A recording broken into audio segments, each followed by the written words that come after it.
কপালে সুন্দর এমন সূর্যের প্রভাময় সিঁদুর তাকে তরুণ অরুণিনী যখন সূর্য ওঠে সেই সময় যে আভা সবচেয়ে সুন্দর দিনের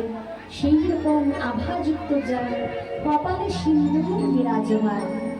যিনি ধরু একটু ভঙ্গিম করলেই